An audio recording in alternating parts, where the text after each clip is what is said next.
Hello aspirant. हमने जो ये चक्रव्यूह भेदन सीरीज शुरू की थी, इसमें हमने 2 चैप्टर देख लिए थे। आज हम चैप्टर 3 और चैप्टर 4 या चैप्टर 5 तक कवर करने की कोशिश करेंगे।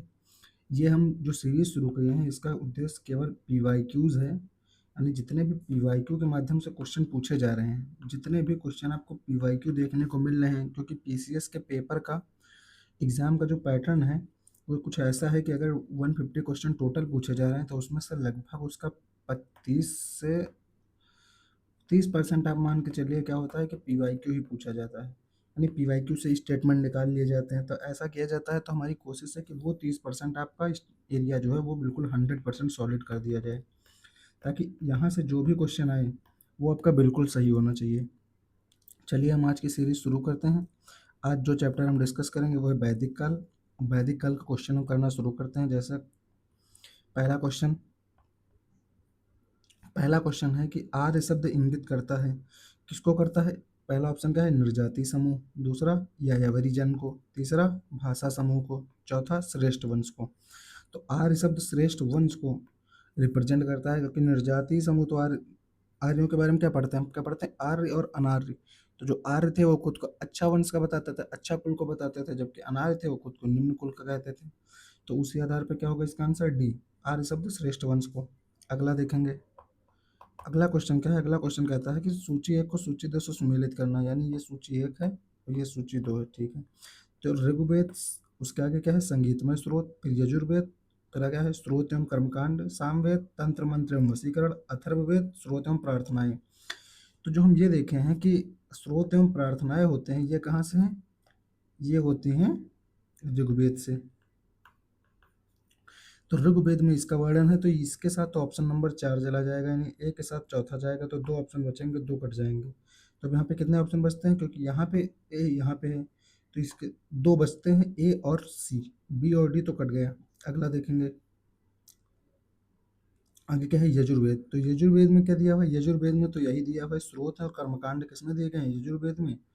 जो सामवेद है इसमें क्या दिया है? इसमें संगीत के बारे में दिया हुआ है, तो संगीत की चर्चा सामवेद में है, यानी सी में पहला हो गया। तो सी में पहला यहाँ नहीं है, तो ये गलत हो जाएगा, इसमें पहला है, ठीक है, तो ये सही हो जाएगा। इसी तरह से हम इस क्वेश्चन को कर लेंगे। आगे देखेंगे कि अगला क्वेश्चन क्या है। अगला क्वेश्चन जो है उसके बारे में अगर हम देखें तो वो क्वेश्चन क्या कहता है कि निम्नलिखित में से कौन शुक्ल यजुर्वेद की संहिता है? कौन जो है शुक्ल यजुर्वेद की संहिता है? तो वाजसनेयी, मैत्रेयी, तैत्तिरीय, काठक। तो मैत्रेयी नहीं है, काठक नहीं है, तैत्तिरीय नहीं, कौन सी है? वाजसनेयी है। वाजसनेयी किसकी संहिता है? तो शुक्ल यजुर्वेद की संहिता है, वो कौन सी है? वाजसनेयी है। अगला देखेंगे।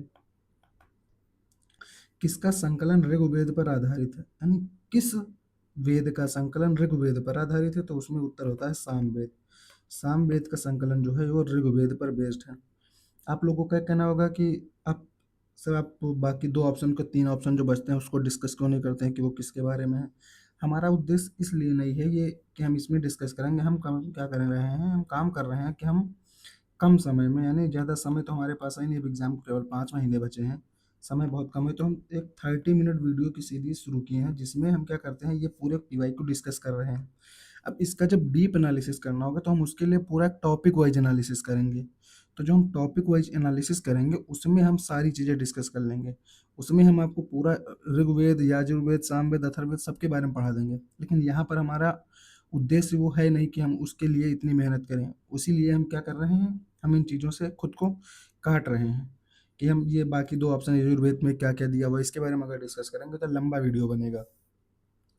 अगला देखते हैं कि अगला क्या है कि भारत के किस स्थल की खुदाई से लौह धातु के प्रचलन का प्राचीनतम प्रमाण मिला है? तो भैया अतरंजी खेड़ा जो है, अतरंजी खेड़ा से क्या मिला है? लौह धातु के प्रचलन के प्राचीनतम प्रमाण मिले हैं। किस स्थल से? तो याद क्या रखना है, अतरंजी खेड़ा से। अगला देखेंगे। अगला क्वेश्चन क्या कहता है कि उपनिषद पुस्तकें हैं, तो उपनिषद किस चीज पर बेस्ड है? ना, उपनिषद का जो आधार है वो क्या है? तो धर्म पर बेस्ड पुस्तकें हैं कि योग पर हैं कि विधि पर हैं कि दर्शन पर हैं? तो उपनिषद जो है वो दर्शन पर बेस्ड पुस्तकें हैं। अगला देखेंगे 65 नंबर क्वेश्चन क्या कहता है कि निम्नलिखित में से किस एक वैदिक साहित्य में मोक्ष की चर्चा मिलती है? किस एक वैदिक साहित्य में मोक्ष की चर्चा मिलती है? तो ऋग्वेद, परिवर्तित साहित्य, ब्राह्मण, उपनिषद। तो उपनिषद में मोक्ष की चर्चा मिली, क्योंकि उपनिषद मोक्ष क्या है, मोक्ष एक दर्शन के आधार पर बताया गया है कि मोक्ष ऐसे मिल सकता है, ये चीजें होती हैं, तो उसके लिए किसमें चर्चा है? उपनिषद में है। अगला 67 नंबर क्वेश्चन देखेंगे कि आध्यात्म ज्ञान के विषय में नचिकेता और यम का संवाद किस उपनिषद में प्राप्त होता है? तो नचिकेता और यम का संवाद किस उपनिषद से है? तो ये किससे है? छांदोग्य से तो नहीं है, कठोपनिषद से है। तो याद क्या रखना है? कठोपनिषद से है। तो आध्यात्म ज्ञान के विषय में नचिकेता और यम का संवाद किस उपनिषद में प्राप्त होता है? तो कठोपनिषद हो गया। अगला क्वेश्चन देखेंगे, तो अगला है कि नचिकेता आख्यान का उल्लेख कहाँ मिलता है? तो नचिकेता आख्यान का उल्लेख कहाँ मिलता है? कठोपनिषद में मिलता है। अभी के सेम थीम पे क्वेश्चन रिपीट हो रहा है। ऐसे 69 नंबर क्वेश्चन कि उपनिषद काल के जो राजा अश्वपति हैं वो शासक थे, तो वो किस स्थान के शासक थे? किस राज्य के शासक थे? तो वो थे उपनिषद काल के राजा अश्वपति, जो थे केकय के शासक थे। याद क्या रखना है? केकय के शासक थे। तो राजा अश्वपति कहाँ के हैं? केकय के शासक हैं। अगला 70 नंबर क्वेश्चन क्या कहता है कि निम्नलिखित में से वैदिक साहित्य का सही क्रम कौन सा है? यानी ये वैदिक साहित्य में जो जो लेखन या रचनाओं का संकलन हुआ है, उनका जो है कालक्रम पूछ रहा है। तो क्या है, सबसे पहले क्या, सबसे पहले वैदिक संहिताएं बनी, उसके बाद ब्राह्मणों का संकलन, फिर आरण्यक उसके बाद बनाए गए, फिर उपनिषद। तो सबसे पहले क्या, वैदिक साहित्य, वैदिक संहिताएं, फिर ब्राह्मण, फिर आरण्यक, फिर उपनिषद। क्योंकि उपनिषद सबसे बाद में बनाए गए, तो इसमें दो ऑप्शन के साथ आप जाते हैं, या तो ए या तो सी, क्योंकि बी और डी का कोई सवाल ही नहीं हो रहा है। क्योंकि ब्राह्मण नहीं, ब्राह्मण ग्रंथों से पहले, ओ सॉरी, उपनिषदों से पहले ब्राह्मण ग्रंथ बनाए गए थे, लिखे गए थे। तो बचा क्या, उपनिषद ही सबसे लास्ट में जाएगा, तो उपनिषद के साथ ए और सी ऑप्शन बचता था। लेकिन जबकि सही क्रम क्या है कि वैदिक संहिता, उसके बाद ब्राह्मण ग्रंथ, उसके बाद आरण्यक, फिर उपनिषद। अगला 71 नंबर क्या कहता है? कहता है कि निम्नांकित किन नदियों का उल्लेख अफगानिस्तान के साथ आर्यों के संबंध का सूचक है? इसमें से कौन सी नदियां ऐसी हैं जो अफगानिस्तान में है और उनका संबंध आर्यों से है? तो परुसड़ी, नहीं भारत में, बिपाशा भारत में, अस्कनी, ये भी है। तो कुबा और क्रुम, कुबा कहाँ है? यही काबुल नदी जो थी उसी को शायद कुबा नदी कहते हैं। तो जो ये नदियां हैं, इन्हीं का अफगानिस्तान के साथ क्या है, संबंध है, और ये आर्यों से भी संबंधित है। अगला देखेंगे, अगला क्या है? अगला है कि वैदिक नदी कुबा का स्थान कहाँ निर्धारित होना चाहिए? तो अफगानिस्तान होना चाहिए भैया। 73 नंबर देखेंगे, क्या कह रहा है कि वैदिक नदियाँ दी हुई हैं और आधुनिक नाम दिया हुआ है। तो जो कुबा नदी है, इसी को क्या कहते हैं? काबुल। ठीक है, काबुल हो गया। और जो ये परुसड़ी नदी है, परुसड़ी नदी जो, कुबा को तो काबुल कह दिया। सतुद्री को क्या कहते हैं? सतुद्री नदी जो है, सतुद्री नदी ही क्या है? सतलज। सतुद्री नदी ही क्या है? सतलज है। सतुद्री नदी हो गई सतलज। दो ऑप्शन अगर आपको मिल गए, तो ए में आप दूसरा मारेंगे, डी में चौथा। तब इसके साथ जाएंगे तो कौन सा ऑप्शन बचेगा? बी बचेगा। बाकी ये गलत हो जाएंगे, बाकी दोनों गलत हो जाएंगे। अब क्या ध्यान रखना है कि जो परुसड़ी नदी है, परुसड़ी नदी, तो परुसड़ी नदी को क्या कहा जाता है? रावी कहते हैं। तो याद क्या रखना है कि परुसड़ी नदी को रावी कहते हैं। यही परुसड़ी नदी है जहाँ पे 10 राग का युद्ध हुआ था। तो ये हो गया। अगला देखेंगे, कितने नंबर क्वेश्चन आ जाएगा आगे? आगे आएगा 74 नंबर क्वेश्चन। ये क्या कहता है कि किन लिखित में वैदिक देवताओं में से किसे उनका पुरोहित माना जाता था? किस वैदिक देवताओं में से किसे उनका पुरोहित माना जाता था? तो अग्नि, बृहस्पति, जोस और इंद्र। तो इसमें कौन सा होंगे? बृहस्पति हैं जो पुरोहित माने जाते थे। ठीक है, अगला देखेंगे 75।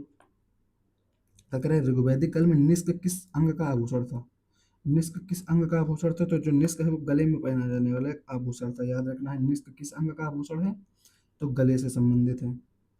आगे देखेंगे कि प्राचीन भारत में निशाका जाने जाते थे। निशाका किसको कहते थे प्राचीन भारत में? तो जो निष्क है वो उसी से निशाका बना है, उसी को स्वर्ण आभूषण कहते थे। अगला देखते हैं, बोगज कोई महत्वपूर्ण है क्योंकि, बोगज कोई के संबंध में ये 4 कथन दिए गए हैं। अब इसमें से बताना है क्यों महत्वपूर्ण था। तो जो बोगज कोई है, मध्य एशिया में तिब्बत के मध्य एक महत्वपूर्ण व्यापारिक केंद्र था। अगला क्या है, यहाँ से प्राप्त अभिलेखों में वैदिक देवताओं का नामोल्लेख प्राप्त होता है। इसके बाद क्या कहता है कि वेद के मूल ग्रंथों की रचना यही हुई थी। क्या कहते हैं? उपयुक्त में से कोई नहीं। तो जो बोगज गोई है, ये क्या है? बोगज गोई, यहाँ से प्राप्त अभिलेखों में वैदिक देवताओं का नामोल्लेख प्राप्त होता है। तो भैया बोगज गोई का जो अभिलेख है, इसमें क्या है? वैदिक देवताओं का नामोल्लेख की चर्चा की गई है। अगला देखेंगे, 78 नंबर क्वेश्चन में क्या कहा जाएगा कि निम्नलिखित अभिलेखों में से कौन सा ईरान से भारत में आर्यों के आने की सूचना देता है? कौन सा अभिलेख जो है ईरान से भारत आए थे आर्य, इसकी सूचना कौन देता है? इसकी सूचना देता है बोगजगोई अभिलेख। क्या रखना, बोगजगोई अभिलेख। अगला देखेंगे, अगला क्या कहता है कि 14वीं शताब्दी ईसा पूर्व का एक अभिलेख है जिसमें वैदिक देवताओं का वर्णन प्राप्त हुआ है। कब का है? 14वीं शताब्दी ईसा पूर्व का एक अभिलेख है, ठीक है। अब इसमें क्या किया गया, इसमें वैदिक देवताओं का वर्णन प्राप्त किया गया है। तो भैया ये कहाँ है? तो ये बोगजगोई, अभी मैंने आपको बताया था सबसे पहले, इससे पहले 76 नंबर क्वेश्चन, 78 नंबर क्वेश्चन में। 80 नंबर क्वेश्चन क्या कहता है कि निम्नलिखित में से किसने आर्यों के आदि देश के बारे में लिखा है? आर्यों के आदि देश के बारे में किसने लिखा है? तो चार नाम दिए हैं, शंकराचार्य, एनी बेसेंट, विवेकानंद या बाल गंगाधर तिलक। तो बाल गंगाधर तिलक ने आर्यों के बारे में कहा है, क्योंकि एनी बेसेंट का कोई कथन हम नहीं पढ़ते हैं, विवेकानंद का भी नहीं मिलता है, शंकराचार्य का भी नहीं मिलता है, तो बाल गंगाधर तिलक ने क्या नंबरसी प्रदेश शायद बताया था। अगला 81 नंबर क्वेश्चन क्या कहता है, जिस ग्रंथ में पुरुष मेध का उल्लेख हुआ है वह है। अब वो क्या कहता है कि कृष्ण यजुर्वेद है, शुक्ल यजुर्वेद है, शतपथ ब्राह्मण है या पंचदश ब्राह्मण। तो शतपथ ब्राह्मण है जिसमें क्या हुआ है, पुरुष मेध का उल्लेख हुआ है। तो क्या देखना कि पुरुष मेध का उल्लेख कहाँ है, तो वो शतपथ ब्राह्मण में। अगला देखेंगे, आगे क्या कहता है, उत्तर वैदिक काल में निम्नलिखित में से किनको आर्य संस्कृति का धुर समझा जाता था? यानी उत्तर वैदिक काल में निम्नलिखित में से किनको आर्य संस्कृति का धुर समझा जाता? तो आर्य संस्कृति के धुर क्या थे उत्तर वैदिक काल में? तो थे कुरु और पांचाल। कुरु और पांचाल क्या है, आर्य संस्कृति के धुर माने जाते थे, यानी ये माने जाते थे कि ये इन्हीं का जैसे पहिया होती है, इसका एक धुरी होती है, सेम ऐसे के केंद्र बिंदु रहे हैं। अगला देखेंगे 83 नंबर क्वेश्चन में क्या कहता है, गोत्र शब्द का प्रयोग सर्वप्रथम कहाँ हुआ है? तो ये हुआ है ऋग्वेद में। आगे क्या कहता है, ऋग वैदिक काल में जनता निम्न में से मुख्यतः किसमें विश्वास करती थी? मूर्ति पूजा, एकेश्वरवाद, देवी पूजा, बलि एवं कर्मकांड। तो जो ऋग वैदिक काल है वहाँ क्या है, वहाँ बलि है, कर्मकांड है, इन सब की ज्यादा चर्चा मिलती है। तो इसमें जनता क्या करती थी, मुख्यतः विश्वास करती थी। एकेश्वरवाद नहीं थे, क्योंकि बहुत सारे देवताओं की चर्चा हमने खुद ही पढ़ी है कि इंद्र थे, सोम थे, बहुत सारे देवता। देवी पूजा होता था या नहीं होता, इसका कोई साक्ष्य नहीं मिल रहा है। आगे देखेंगे कि जो ऋग्वैदिक है, ऋग्वैदिक में उल्लेखित प्रसिद्ध 10 राज्यों का युद्ध किस नदी के किनारे लड़ा गया? तो मैंने अभी बताया परसोड़ी नदी के किनारे लड़ा गया। परसोड़ी नदी क्या है, चिनाब है, सॉरी परसोड़ी नदी क्या है, रावी है, गलत हो गया, अस्किनी चिनाब है, अस्किनी चिनाब है, परसोड़ी क्या है, रावी नदी है।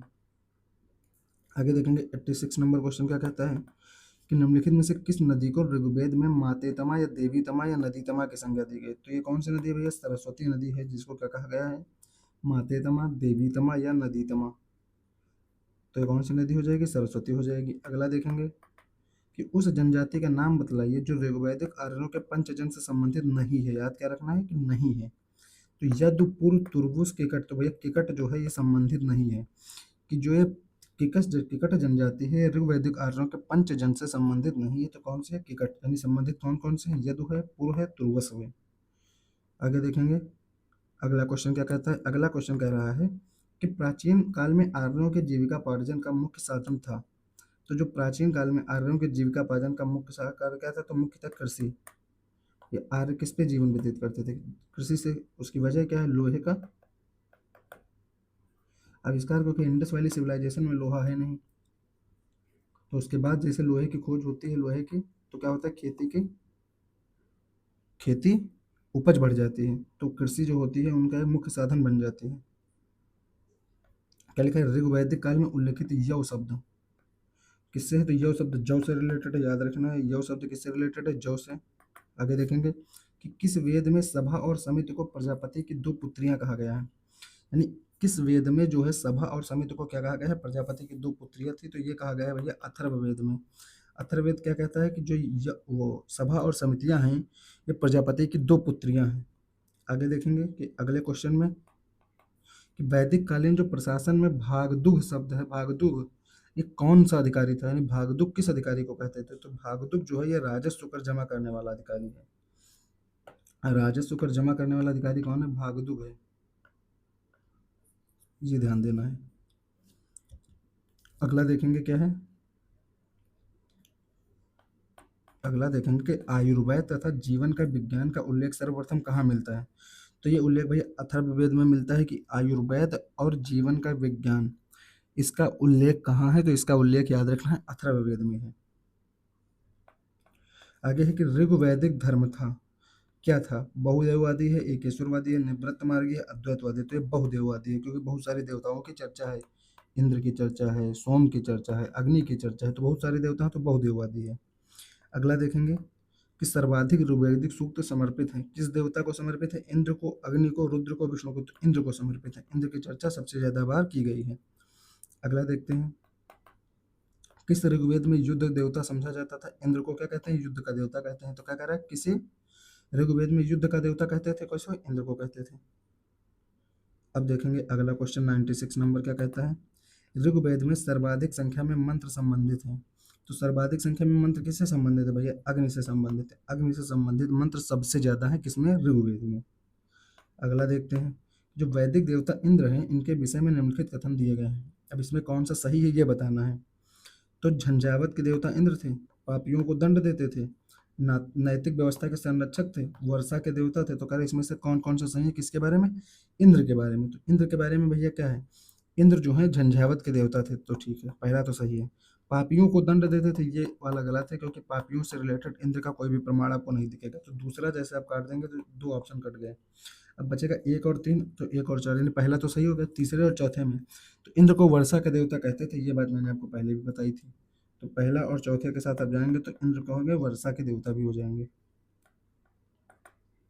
98 नंबर क्या कहता है, निम्नलिखित में से पूर्व वैदिक आर्यों का सर्वाधिक लोकप्रिय देवता कौन था? पूर्व वैदिक आर्यों का सर्वाधिक लोकप्रिय देवता, तो सर्वाधिक लोकप्रिय देवता कौन है? इंद्र ही है। आगे देखेंगे भाई, 800 से 600 ईसा पूर्व का काल किस युग से जुड़ा है? तो किस युग से जुड़ा है? वो है ब्राह्मण धर्म से जुड़ा है। यानी 800 से 600 ईसा पूर्व का काल किस युग से जुड़ा है? तो ब्राह्मण धर्म से जुड़ा हुआ है, ये याद रखना है, ठीक है।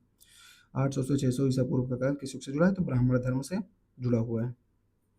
ये 100 नंबर क्वेश्चन क्या कहता है, गायत्री मंत्र के नाम से प्रसिद्ध मंत्र सर्वप्रथम किस ग्रंथ में मिलता है? जो गायत्री मंत्र के नाम से, यानी गायत्री मंत्र के नाम से ओम भूर्भुवः स्वः वाला जो मंत्र हम पढ़ते हैं, ये किस ग्रंथ में सर्वप्रथम मिलता है? तो ये ऋग्वेद में सबसे पहले मिलता है। आगे देखेंगे, सर्ग, प्रतिसर्ग, वंश, मनवंतर और वंशानुचरित संकेतक हैं, ये किससे संबंधित है? कह रहा है सर्ग, प्रतिसर्ग, वंश, मनवंतर, ये सब पुराणों से संबंधित हैं, ये वेदों से संबंधित नहीं है। वेदों में सर्ग की चर्चा नहीं की गई है। तो जो सर्ग, प्रतिसर्ग, वंश है, मनवंतर है, इनकी चर्चा कहाँ है? पुराणों में है, याद रखेंगे। आगे क्या देखेंगे, पुराणों से संबंधित एक और क्वेश्चन, जो पुराणों के संदर्भ में क्या कहा गया है कि विष्णु पुराण से मौर्य वंश की जानकारी मिलती है। तो ये विष्णु पुराण से जो मौर्य वंश की जानकारी मिलती है, ये बात बिल्कुल सही है।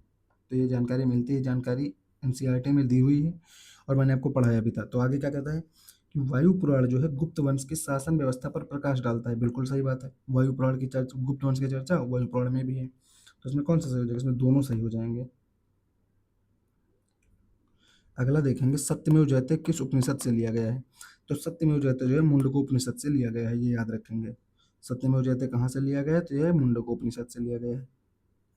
आगे देखेंगे कि ऋग्वेद की मूल लिपि क्या है? क्या कह रहे हैं, ऋग्वेद की मूल लिपि क्या है? तो ऋग्वेद की मूल लिपि ब्राह्मी है, याद रखेंगे कि ब्राह्मी लिपि, जिसमें क्या है, अशोक के अभिलेख भी लिखे मिले हैं। तो वही ब्राह्मी लिपि में ऋग्वेद की क्या है? मूल लिपि। ब्राह्मी लिपि लगभग सभी लिपियों का मूल लिपि है, ये याद रखेंगे। आगे क्या देखेंगे, अगला देखेंगे कि वैदिक काल में किस जानवर को अगन्य, अगन्य शब्द गाय के लिए यूज होता था वैदिक काल में, याद रखना है। अगन्य शब्द किसके लिए यूज होता था? तो वो है गाय के लिए यूज होता था वैदिक काल में। आगे देखेंगे कि ऋग्वेद में कई परिच्छेदों में प्रयुक्त अगन्य शब्द किसके लिए? तो अगन्य शब्द गाय के लिए है। आगे देखेंगे, ऋग्वैदिक काल के प्रारंभ में निम्नलिखित में से किसे महत्वपूर्ण या मूल्यवान संपत्ति माना जाता था? तो गाय को माना जाता था भैया, गाय जो है बहुत मूल्यवान संपत्ति समझी जाती थी। आगे सूची 1 को सूची 2 से सुमेलित करना है। तो एक तरफ दिया सिंधु घाटी सभ्यता, उत्तर वैदिक समाज, ऋग्वैदिक समाज और मध्यकाल। आगे क्या है, चारागाह, जमींदारी, कृषक और नगरी। तो हमें बताना है कौन सा कूट सही सुमेलित है। तो जो सिंधु घाटी सभ्यता है, सिंधु घाटी सभ्यता एक नगरीय सभ्यता है। तो ए के साथ क्या आ गया? चौथा। बस इसी के बेसिस पे हम करने जाते हैं। जैसे तो दो ऑप्शन कट गए। अब कौन कौन से दो बचे? पहला या डी, ए या डी में से एक सही हो सकता है। अब उत्तर वैदिक समाज जो है, तो उत्तर वैदिक समाज क्या है? उत्तर वैदिक समाज और ऋग वैदिक समाज की बात किया जा रहा है। फिर बात करता है मध्यकाल के बारे में। तो अगर देखेंगे हम, तो उत्तर वैदिक समाज ये पूरी तरह से कृषक बस्ती है। पूरी तरह से उत्तर वैदिक समाज क्या करता है? कृषि कार्य करता है। तो बी में अगर दूसरा देखें तो कौन सा बचेगा? बी में तीसरा देखेंगे, क्योंकि उत्तर कृषक है तीसरे नंबर पर दिया गया, तो उत्तर वैदिक समाज कृषक से संबंधित हो गया, तो कौन सा बचेगा? फिर बचेगा डी ऑप्शन। और जो ऋग्वैदिक समाज है चारागाह पे था, यानी चारागाह इस समाज की पूरी विशेषता रही है। और जो मध्यकाल है यहाँ पे जमींदारी व्यवस्था आपको देखने को मिलेगी। अगला देखेंगे। अगला टॉपिक है बौद्ध धर्म से रिलेटेड जो भी क्वेश्चन अभी तक पूछे जा चुके हैं उनका एक एनालिसिस करते हैं कि कैसे क्वेश्चन आए हैं। जैसे बुद्ध के जीवन की किस घटना को महाविनिष्क्रमण कहते हैं, ये मैंने आपको पहले भी पढ़ाया था। तो इनकी किस घटना को महाविनिष्क्रमण कहते हैं, तो उनका गृह त्याग जो है ये क्या कहलाता है? महाविनिष्क्रमण कहलाता है। आगे देखेंगे कि बुद्ध की माँ किस वंश से संबंधित थी, भैया कोली वंश से संबंधित थी, ये आपको पढ़ाया था मैंने एनसीईआरटी में। अब बुद्ध का जन्म कहाँ हुआ, तो बुद्ध का जन्म हुआ है भैया लुम्बिनी में, ये याद रखेंगे आप। अब क्या कह रहे हैं, किस राजा के एक अभिलेख से सूचना मिलती है कि शाक्यमुनि बुद्ध का जन्म लुम्बिनी में हुआ था? तो किस राजा के अभिलेख में जानकारी मिलती है, तो भैया अशोक का अभिलेख जो है ये बुद्ध के समय लगवाए गए, सॉरी बुद्ध के समय, बुद्ध के बाद लगवाए गए। अब इसमें जानकारी मिलती है कि जो अशोक ने है ये लुम्बिनी में जो अभिलेख लगवाया उसमें जानकारी शायद दी गई है कि जो बुद्ध का जन्म है वो यही लुम्बिनी में हुआ है।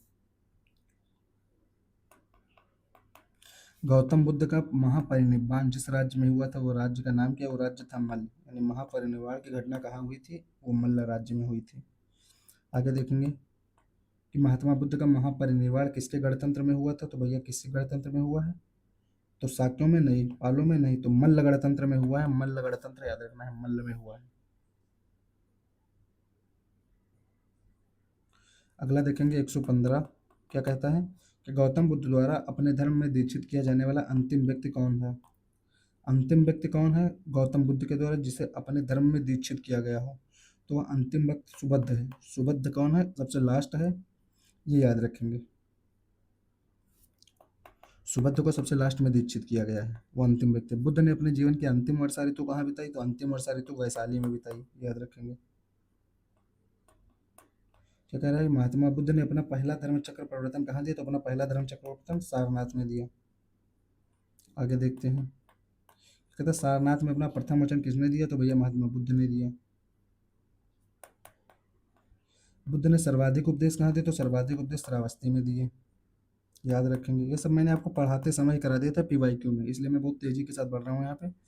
बुद्ध की मृत्यु के पश्चात प्रथम बौद्ध संगीति की अध्यक्षता किसके द्वारा की गई? तो महाकश्यप के द्वारा की गई। नागसेन का कोई संबंध ही नहीं है उससे, धर्मसेन का भी कोई संबंध नहीं, अजात शत्रु है। तो पहली प्रथम बौद्ध संगीति की अध्यक्षता किसने की? महाकश्यप ने की। चार बौद्ध संगीतियां निम्नलिखित स्थानों पर संपन्न हुई, इन्हें सही कालानुक्रम में व्यवस्थित करना है। तो सबसे पहली कहाँ हुई? राजगीर में हुई है, ठीक है। तो पहले के साथ वन के साथ दूसरा चला जाएगा, तो सी ऑप्शन बचेगा और बी ऑप्शन बचेगा, यानी डी और ए तो कट गया। सबसे पहले तो याद रखनी है कि राजगीर में हुई थी। अब दूसरी कहाँ हुई है? दूसरी हुई थी वैशाली में, तीसरी हुई पाटलिपुत्र में, चौथी कुंडलवन में। अगर याद कैसे रखेंगे, इसको याद रखने का ट्रिक था RV पी के, तो हमने ऐसा बना लिया था RV पी के। तो मेरे यहाँ क्या था, एक रवि था वो पीता था, तो मैंने बना लिया कि रवि पी के आया होगा, रवि पी के आया होगा, तो RV पी के। तो राजगिरी वैशाली पाटलिपुत्र कुंडलवन, तो याद रहेगा। अगला क्वेश्चन देखेंगे। प्रथम बौद्ध संगीति का आयोजन हुआ था किसके काल में हुआ था?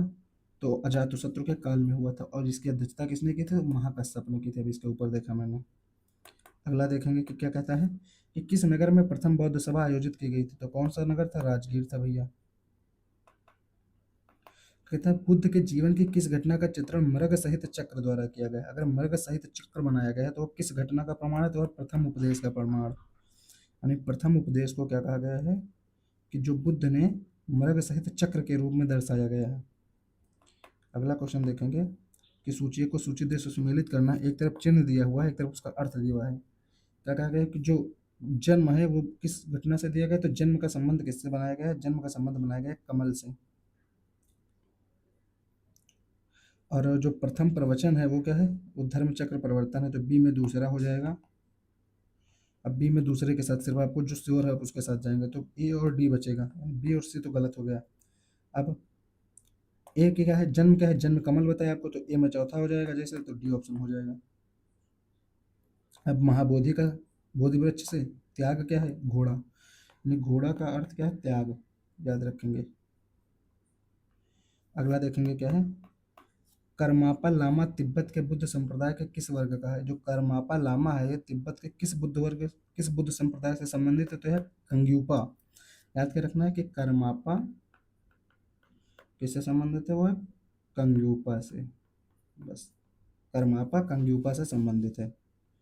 अगला देखेंगे, निम्नलिखित में से कौन सा बौद्ध पवित्र स्थल निरंजना नदी पर था? तो निरंजना नदी पर क्या था भैया? बोध गया था। यही निरंजना नदी है जहाँ पे बुद्ध को क्या हुआ था? ज्ञान प्राप्त हुआ था। अगला देखेंगे कि बुद्ध के उपदेश किससे संबंधित हैं? धार्मिक कर्मकांड, आचरण की शुद्धता, ब्रह्मचर्य, आत्मा संबंधी विवाद नहीं, आत्मा संबंधी विवाद में नहीं, धार्मिक कर्मकांड का तो विरोधी थे, ब्रह्मचर्य से रिलेटेड नहीं है, तो आचरण की शुद्धता और पवित्रता से रिलेटेड है। आगे देखेंगे कि कौन बुद्ध के जीवन काल में ही संघ का प्रमुख होना चाहता था? तो वो थे देवदत्त। देवदत्त क्या चाहते थे? कि बुद्ध के जीवन काल में जो संघ बनाए गए हैं उनका प्रमुख बन जाऊं। 134 नंबर क्वेश्चन क्या कहता है, गौतम बुद्ध के बारे में निम्नलिखित में से क्या सत्य है?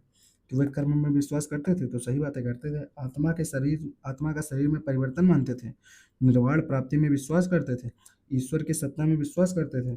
तो क्या है भैया, इसमें दिक्कत ये है कि जो ईश्वर की सत्ता में विश्वास करते थे या नहीं करते थे, ये विवादास्पद है थोड़ा। और क्या कहते हैं कि निर्वाण प्राप्ति में विश्वास करते थे, हाँ, तो निर्वाण की प्राप्ति में वो करते थे, तो पहला और तीसरा तो सही है। तो अगर पहले और तीसरे के साथ जाएंगे तो ये कट जाएगा, ए और डी में से एक है।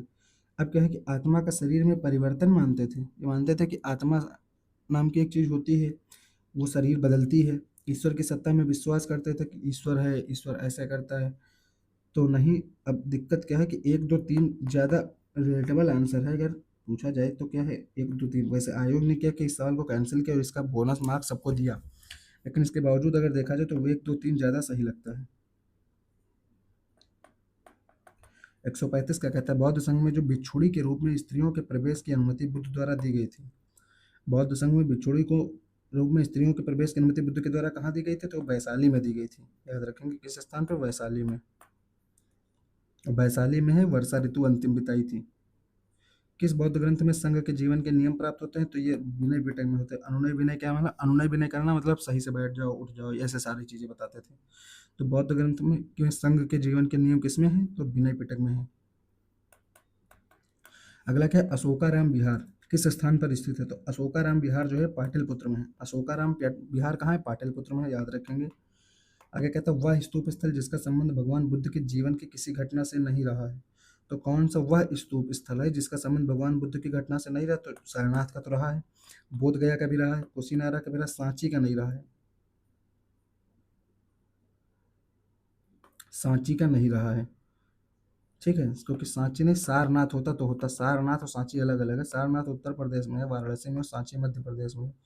यहाँ किसी घटना का बुद्ध से संबंध नहीं रहा है। सारनाथ से क्या है? सारनाथ से भैया प्रथम उपदेश दिया, तो याद रखेंगे। बोध गया ज्ञान प्राप्ति। आगे क्या कहता है कि निम्नलिखित स्तूपों का सही तैथिक क्रम यानी सही रूप सही क्रम में व्यवस्थित करना है कि कौन सा पहले कौन सा बाद में। तो अगर व्यवस्थित करना हो तो सबसे पहले कौन सा? सबसे पहले तो सांची ही होगा, अशोक ने बनवाया। लेकिन दिक्कत क्या है कि इसमें क्रम जो है वो सही से व्यवस्थित नहीं हो पाएगा। उसकी वजह क्या है कि भरहुत जो है, अगर हम भरहुत की बात करें तो भरहुत अमरावती से पहले होना चाहिए। तो इसीलिए कोई ऑप्शन ऐसा सही से व्यवस्थित नहीं है, क्योंकि इसमें धमेक पहले आ जाएगा जो कि नहीं हो पाएगा। इसलिए ये क्वेश्चन शायद सेट नहीं हुआ है। अगर क्वेश्चन सही भी हो सकता हो तो क्या है, इसके ऑप्शन सही से नहीं सेट किए गए हैं। इसलिए इस क्वेश्चन को मैं बाद में देख लूंगा क्या है इसका सही आंसर, फिर आपके साथ डिस्कस करूंगा। 140 नंबर क्या कहता है कि संसार जो है अस्थिर और क्षणिक है का नियम किसके संबंध में है? संसार अस्थिर और क्षणिक है, ये कौन कहते हैं? ये बौद्ध कहते हैं। अगला क्या है, एशिया के ज्योतिपुंज के तौर पर किसे जाना जाता है? तो भैया गौतम बुद्ध को जाना जाता है। आगे देखेंगे, एडविन अर्नॉल्ड की पुस्तक द लाइट ऑफ एशिया किस पे आधारित है? तो ये भैया ललित विस्तार पे आधारित है। तो किस पे आधारित है? ललित विस्तार पे आधारित है। अब बौद्ध धर्म के महायान और हीनयान संप्रदायों में सर्वाधिक मौलिक अंतर क्या है? तो महायान बुद्ध की क्या करते हैं? पूजा करते थे, देवी देवताओं की पूजा का अंतर आएगा, ठीक है। बुद्ध की खड़ी प्रतिमा निम्नलिखित में से किस काल में बनाई गई थी? तो बनाई गई थी किस काल में? कुषाण काल में। बुद्ध की खड़ी प्रतिमा किस काल में बनाई गई? याद रखना है किसमें? कुषाण काल में बनाई गई है। आगे देखेंगे कि जो भूमिस्पर्श मुद्रा है वह सारनाथ बुद्ध मूर्ति संबंधित है, किस काल से संबंधित है, वो है भैया गुप्त काल से। भूमिस्पर्श मुद्रा की सारनाथ बुद्ध मूर्ति किस काल से संबंधित है, तो वह गुप्त काल से। अगला देखेंगे क्या कि निम्नलिखित वक्तव्यों पर विचार करिए। ठीक है, कुशीनारा मल्ल गणराज्य की राजधानी थी, महात्मा बुद्ध का महापरिनिर्वाण कुशीनारा में होता। ठीक है, सही बात है। तो भैया इसका सही उत्तर क्या हो जाएगा, दोनों हो जाएगा। कुशीनारा मल्ल गणराज्य की राजधानी है, सही है। और महात्मा बुद्ध महापरिनिर्वाण कुशीनारा में हुआ है, बिल्कुल सही बात है। अगला देखेंगे, अगला क्या है, अगला 147 नंबर क्वेश्चन क्या कहता है, ये कहता है कि जो सैलकरत गुफा में 11 सिरों में बोधिसत्व का अंकन मिलता है, ये किस गुफा में मिलता है, तो ये मिलता है कहाँ पे, कन्हेरी की गुफाओं में। कनेरी की गुफाओं में सैलकरत गुफा में 11 सिरों के बोधिसत्व का अंकन है, उनमें 11 मुख बनाए गए हैं। ठीक है, शून्यता का सिद्धांत प्रतिपादित किसने किया, तो शून्यता का सिद्धांत नागार्जुन का है, याद रखेंगे।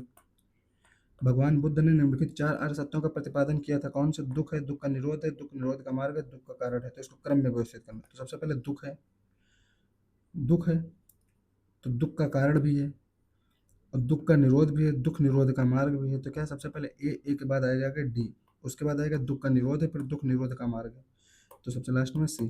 ठीक है, अगला क्या कहता है, अगला कहता है बौद्ध तथा जैन दोनों ही धर्म विश्वास करते हैं कि कर्म तथा पुनर्जन्म के सिद्धांत सही हैं, सही बात है। मृत्यु के पश्चात ही मोक्ष संभव है, गलत। स्त्री तथा पुरुष दोनों ही मोक्ष प्राप्त कर सकते हैं, गलत। जीवन में मध्यम मार्ग सर्वश्रेष्ठ है, तो ये बुद्ध तो कहता है, पर भैया जैन कहाँ कहते हैं, तो दोनों क्या कहते हैं कि कर्म तथा पुनर्जन्म के सिद्धांत सही हैं। अगला देखेंगे 151 नंबर, ये क्या कहेगा, बौद्ध दर्शन के अनुसार विचार करना। क्या कथन क्या है, पुनर्जन्म नहीं होता है, आत्मा की सत्ता नहीं है। क्या कह रहा है इसमें से, तो इसमें से भैया कोई भी ए गलत है, किंतु आर सही है। आर क्या, आत्मा की सत्ता नहीं, आत्मा का तो विरोध करते हैं, लेकिन ये नहीं कहते कि पुनर्जन्म नहीं होगा, पुनर्जन्म होता है, ये विचार बौद्ध धर्म में प्रचलित है। तो इसका आंसर डी हो जाएगा। आगे क्या है कि बौद्ध धर्म जो है, बौद्ध धर्म के विषय में निम्नलिखित में से कौन सा कथन सही है, उसने वर्ण एवं जाति को अस्वीकार नहीं किया, उसे ब्राह्मण वर्ग की सर्वोच्च सामाजिक कोटि को चुनौती दी, ये तो बिल्कुल सही बात है। फिर क्या कर, उसने कुछ एक शिल्पों को निम्न माना। आगे कहता है उसने कुछ एक शिल्पों को निम्न माना है, तो ये वाली चीज़ क्या है, सही हो सकती है कि कुछ एक शिल्प जो है वो बताए गए हैं कि ये तो निम्न कोटि के ही आते हैं। फिर क्या कह रहे हैं कि उसने वर्ण एवं जाति को अस्वीकार नहीं किया है, सही बात है, वर्ण एवं जाति को अस्वीकार नहीं किया है। तो कौन कौन से सही है, तो इसमें सारे सही हैं। अगला क्वेश्चन क्या देखेंगे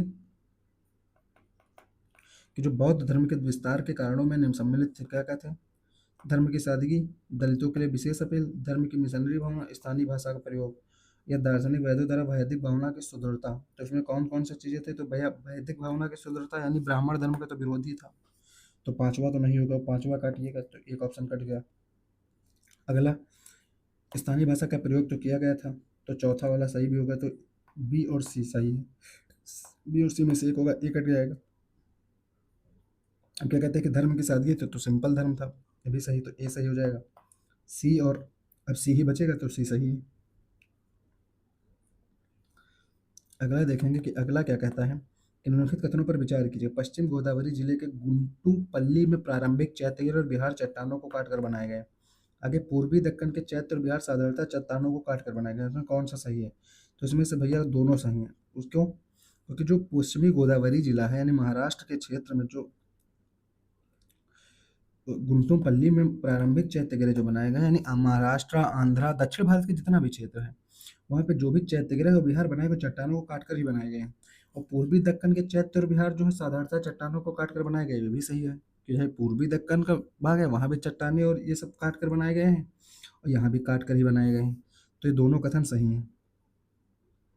अगला देखेंगे, आज की सीरीज को यहीं पे समाप्त करते हैं। अब हमारा अगला टॉपिक आ गया है जैन धर्म। अब जैन धर्म के बारे में हम नेक्स्ट वीडियो में डिस्कस करेंगे।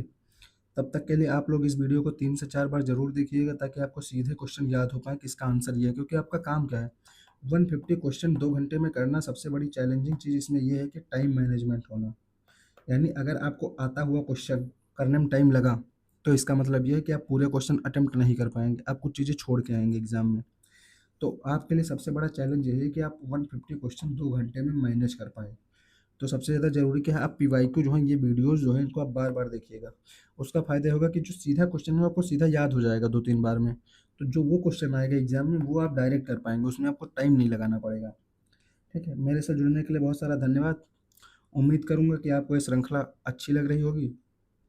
मिलते हैं नेक्स्ट वीडियो में। जय हिंद, जय भारत।